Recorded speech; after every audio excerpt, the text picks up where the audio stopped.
Buen día, amantes de la sabiduría. Bienvenidas y bienvenidos una vez más a este jardín, el jardín de la filosofía. Hoy empieza el otoño en el hemisferio sur, al menos donde estamos, en Argentina. Así que les deseo desde el comienzo que pasen un feliz otoño y a la gente que vive en el otro hemisferio que pasen una linda primavera.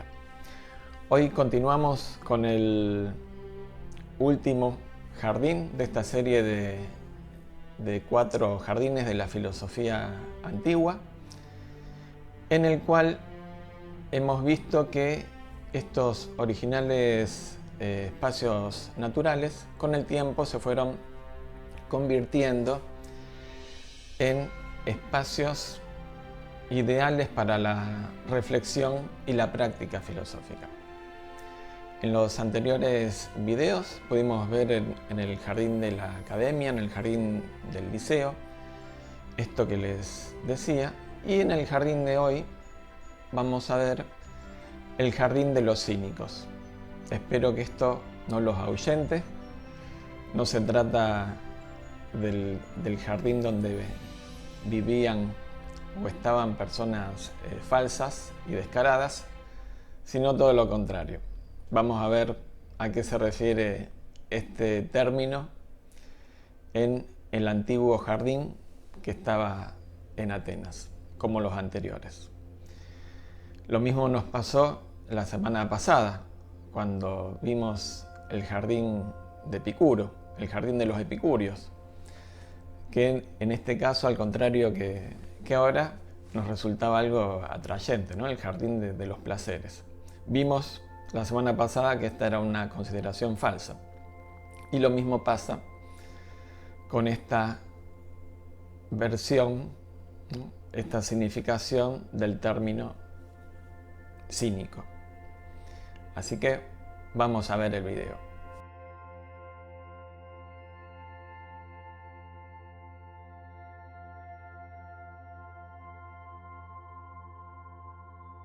Durante el siglo V antes de Cristo, o antes de la era común, como lo quieran ver, se construyen los 3 famosos gimnasios de Atenas. El de la academia, el del liceo, que ya vimos, y el de Cinosargos, que es el que vamos a ver hoy. Como vimos en los videos anteriores, la práctica física se concebía integralmente, incorporaba también su dimensión espiritual.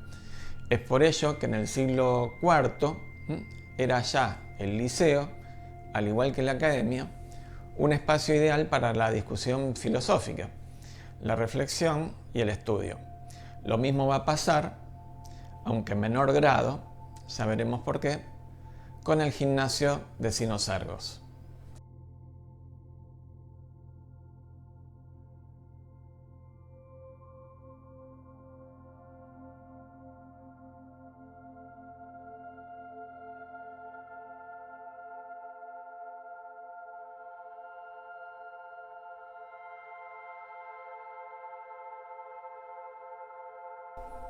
Cinosargos se encontraba a lo largo de la orilla sur del río Ilisos, cerca de la fuente Calirjoe y junto a la puerta de Diomedia, un distrito de Atenas en la antigua muralla de la ciudad.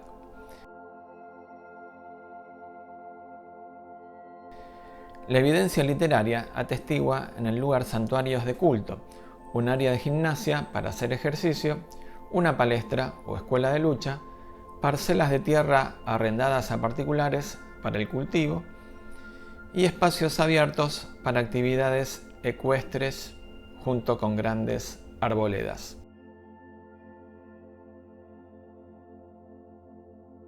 Su nombre era un misterio para los antiguos.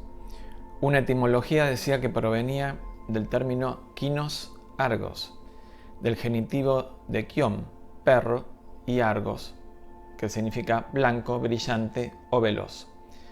Cuenta la leyenda que en una ocasión en que Didimos, un ateniense, estaba realizando un espléndido sacrificio, apareció un perro blanco o veloz y le arrebató la ofrenda. Didimos se alarmó, pero recibió un mensaje oracular que decía que debía establecer un templo para Heracles en el lugar donde el perro dejó caer la ofrenda. Así es como se estableció el templo Sinosargos Heracleion, dedicado al famoso héroe. Es en este original santuario de Heracles, o Hércules, que había un templo y un altar dedicados al héroe, hijo legítimo de Zeus, por lo cual aquí se registraban los hijos naturales.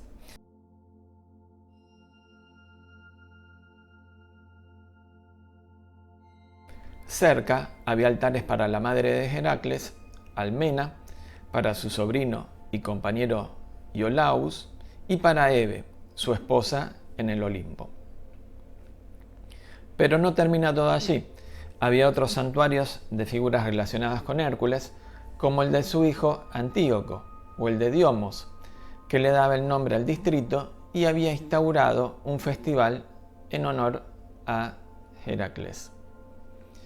Una estatua y un culto a Filipo II de Macedonia, padre de Alejandro, se estableció en Sinosargos hacia el 330 a.C., cuando Atenas, como la mayoría de los estados griegos, estaba bajo la hegemonía de Macedonia. De acuerdo al mito, la familia de Filipo descendía de Heracles. Durante los períodos clásico y helenístico, el gimnasio de Sinosargos fue probablemente un gran espacio abierto dedicado al entrenamiento deportivo y militar. También había una palestra, una escuela de lucha, que pudo haber sido un edificio o simplemente un área abierta delimitada para el entrenamiento en deportes de combate como el boxeo y la lucha libre. También se menciona un peripatos, el paseo con columnas que podía ser cubierto o abierto, con techo o sin techo, que era el mismo tipo de estructura que le dio el nombre a la escuela y a los seguidores de Aristóteles, como vimos en un video anterior. Recuerden que a los seguidores de Aristóteles les llamaban los peripatéticos. El peripatos se menciona en el diálogo Axióco, falsamente atribuido a Platón, ya que fue compuesto hacia el siglo I a.C., y presenta en este diálogo a Sócrates caminando por la orilla del río Ilisos en dirección a Sinosargos, cuando se encuentra con un grupo de personas y bueno, ahí se arma la conversación. El diálogo simplemente incorpora esa mención a Sinosargos, no dice nada absolutamente del lugar. En la zona se sabe que había arboledas y cultivos, había parcelas de tierra cultivable que se habían arrendado a particulares para obtener beneficios que servían para mantener el culto a Hércules o a Heracles, mejor dicho. Las instalaciones deportivas, los cultos, los usos educativos y militares de la zona continuaron hasta el asedio de Atenas en el 200 a.C. por Filipo V de Macedonia, cuyo ejército acampó en Sinosargos. Dado que las fuentes no mencionan más actividad en Sinosargos después de esta fecha, muchos creen que el área no se recuperó de tal desastre. Las perspectivas de encontrar nuevas pruebas sobre los edificios documentados en los textos, como el gimnasio y el santuario de Hércules, son bastante escasas. El área donde uno esperaría que emergieran tales hallazgos hoy está densamente urbanizada.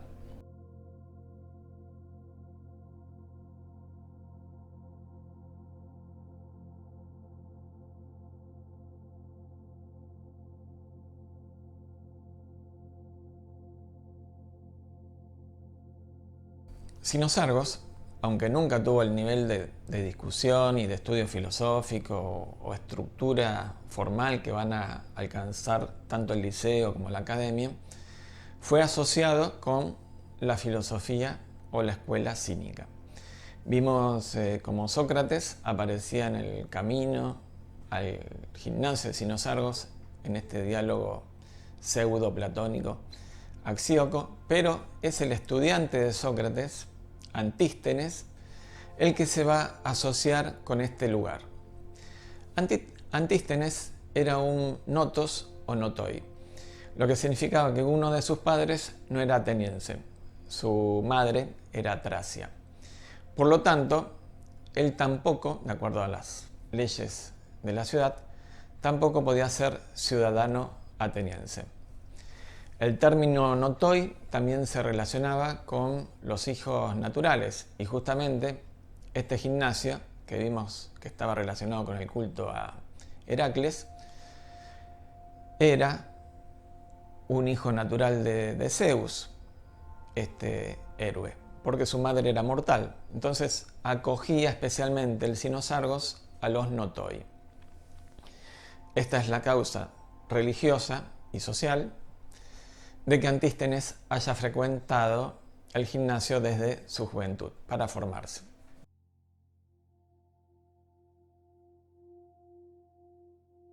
Después de la muerte de Sócrates en el 399 a.C., Antístenes enseñó una filosofía en Sinosargos que enfatizaba la simplicidad y la austeridad en la vida. Es discutible si Antístenes enseñó a Diógenes de Sinope, el famoso Diógenes que le pidió a Alejandro que se corriera porque le tapaba el sol. Pero hay menciones de que Diógenes enseñó y vivió en el área de Sinosargos, por lo tanto se acepta la filiación con el padre de la escuela cínica. Al margen, fue el maestro Diógenes de Crates de Tebas, que a su vez fue el maestro de Zenón, el padre de la escuela estoica. Por lo tanto, ambas escuelas, la cínica y la estoica, tienen en Sócrates al antepasado filosófico común. Debido a que el cinismo era una forma de vida más que una escuela formal de filosofía, al igual que el epicureísmo, como vimos la semana pasada, no parece que se haya desarrollado ninguna escuela organizada formal en Sinosargos, ya que está ausente en las listas de escuelas filosóficas a la cual aspiraban ingresar los jóvenes durante la época helenística y romana.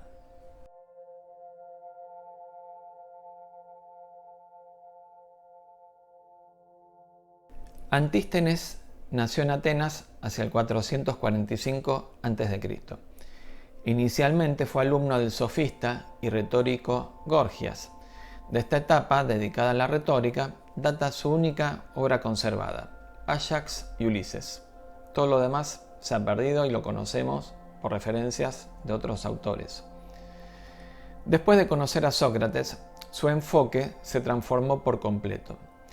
Abandonó su estudio de retórica por la filosofía e incluso animó a sus propios alumnos a unirse a él bajo la tutela de Sócrates, del cual admiraba su independencia, autonomía y desapego de los bienes materiales. Platón le nombra en el Fedón, donde aparece como uno de los discípulos de Sócrates que le acompañaron en sus últimas horas. En los años inmediatamente posteriores a la muerte de Sócrates, es probable que Antístenes fuera considerado su seguidor más importante. Entonces, Antístenes, a la muerte de su maestro, comenzó a transmitir sus enseñanzas estableciendo el gimnasio de Sinosargos como punto de reunión. Esto estaba sucediendo una década antes del establecimiento de Platón en la academia, como vimos en el primer video de esta serie.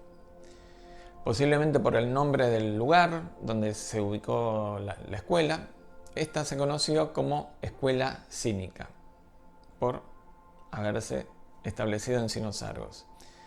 Y a sus miembros se los conoció como cínicos o perros, o perrunos. Nombre que fue aceptado por sus adeptos, ya que ellos propugnaban una vida basada en el desprecio de todas aquellas necesidades que no fueran naturales. Recordemos que Sinosargos significaba perro blanco.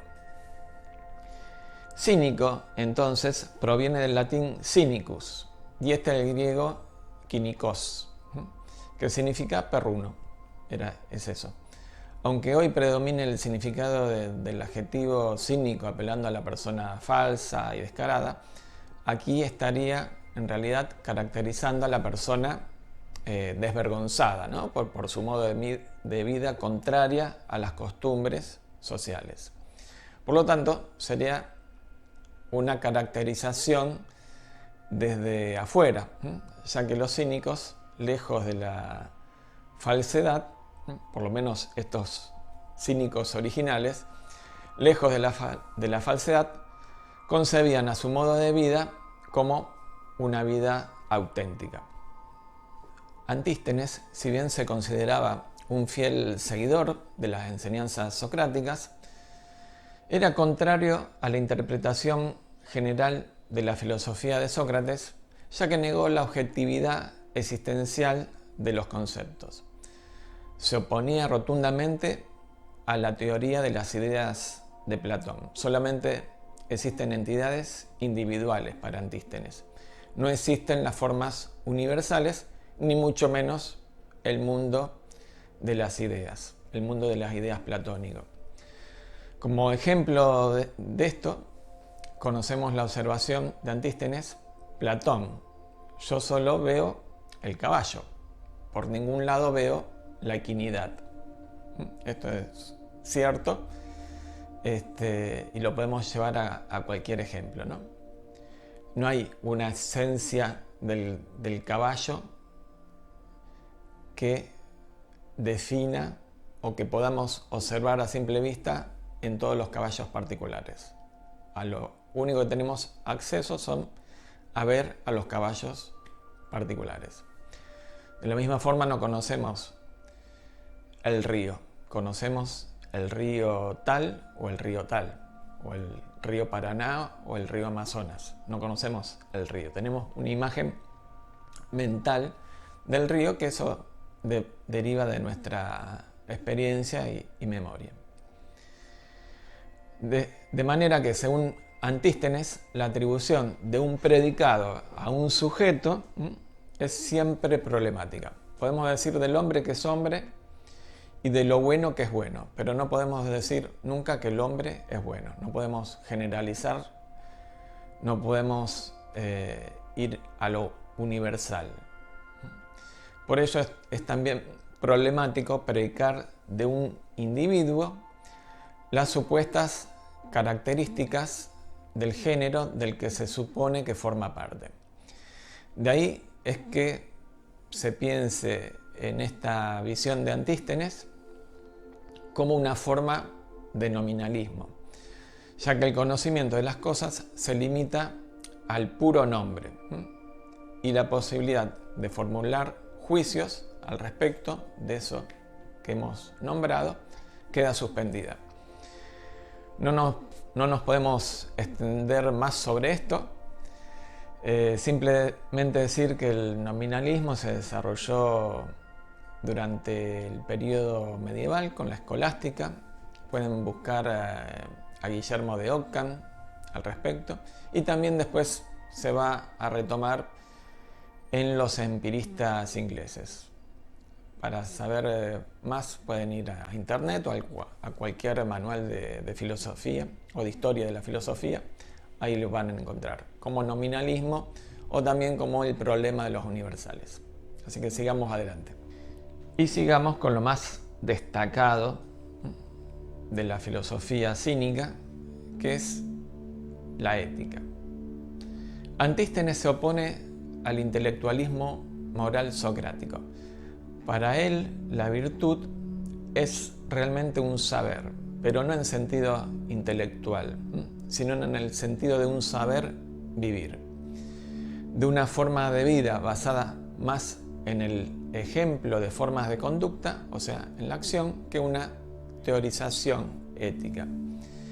Tomaba a Heracles, a quien vimos que estaba dedicado el gimnasio de Cinosargos, como modelo. Y como él pensaba, la vida ha de estar dedicada al pleno compromiso individual en la práctica de la virtud. Pero ésta la entendía como la aceptación de la mera ley natural. Heracles vimos que como héroe, su vida es una serie de acciones justamente heroicas. No hay una filosofía en Heracles, sino que es la acción. Por medio de la acción expresa su esencia. La virtud, entonces, se define como vivir conforme a la naturaleza y se basa en la autarquía, que es la carencia de necesidades o autosuficiencia. Aunque esta noción es de inspiración socrática, Antístenes la concibió en un sentido individual y anti-intelectual. Se pueden aislar de las enseñanzas de Antístenes algunos principios acerca de la virtud, la sabiduría y el amor. Entre ellos, los siguientes. Antístenes decía que la virtud se puede enseñar, que en sí misma es suficiente para lograr la felicidad y que está ligada a los hechos y las acciones. No requiere muchas palabras o aprendizaje. Por lo tanto, la virtud o saber vivir, que se manifiesta en las acciones, está integrada a la felicidad. El saber vivir es vivir feliz. La ley de la virtud, más que las leyes establecidas por la polis, determinará los actos públicos del sabio. Y aquí se diferencia, obviamente, de Sócrates, que prefirió morir antes de ir en contra de las leyes de la polis. La persona sabia, para Antístenes, es autosuficiente. Y esto se relaciona también con su actitud contraria a la búsqueda del placer. ¿Por qué? Porque el efecto de los placeres, o de esta búsqueda desmedida de los placeres, no como en Epicuro, puede ser ruinoso. Uno puede esclavizarse por la búsqueda del placer y perder así toda esperanza de ser autónomo y verdaderamente libre. Además, decía que el sabio se casara para tener hijos con las mejores mujeres. También habla de casarse con las mujeres más hermosas. También que la persona sabia sabe quiénes son dignos de amor y por eso no desdeña amar. Su mayor insistencia está en la ascesis, en español ascesis, de donde deriva ascetismo. La ascesis era un término procedente de la práctica gimnástica y significaba ejercicio o preparación para una prueba. Platón la llevará al ámbito de la moral para referirse a la actividad del alma en pos de su liberación de lo corporal. Los estoicos lo utilizaron en un sentido similar, como ejercicio de abstinencia del alma para controlar las pasiones y el pensamiento. Antístenes llevó una vida de pobreza material, de privación y alejamiento del placer sensible. Para dormir se echaba sobre su propia capa doblada y lo único que portaba era un pequeño bolso y un bastón o cayado, que pasará con el tiempo a distinguir a los seguidores de la escuela. Antístenes murió hacia el 365 a.C., aproximadamente para la época cuando un joven Aristóteles llegaba a la academia para conocer a su maestro. Y llegamos al final. La verdad que me gustó mucho esta concepción ética de Antístenes y de la escuela cínica del saber vivir, completamente o indisolublemente unida a la felicidad. El saber vivir es ser feliz. Está en la acción, justamente, esta felicidad. no está como una meta a alcanzar, sino que en el ejercicio mismo de esta ética encontramos esta meta todos los días. Al mismo tiempo que se llevaba entonces una vida de pobreza y sencillez, alejada de los placeres sensibles, en estado de pureza, en estado de naturaleza, es como la vida en un jardín, en el jardín de este mundo. Gracias por llegar hasta aquí. Nos vamos a encontrar la semana próxima con alguna nueva serie, todavía no sé, posiblemente sea de la filosofía de la India. Vamos a ver si en esta semana no decido otra cosa. Pero bueno, si llegaron hasta aquí, aunque lleven una vida cínica, con esto ya saben que no los estoy ofendiendo, si llevan una vida cínica, en el sentido de la sencillez, de la naturalidad, no les va a costar nada suscribirse, activar las notificaciones para recibir las próximas novedades de este canal. Paz a todos los seres.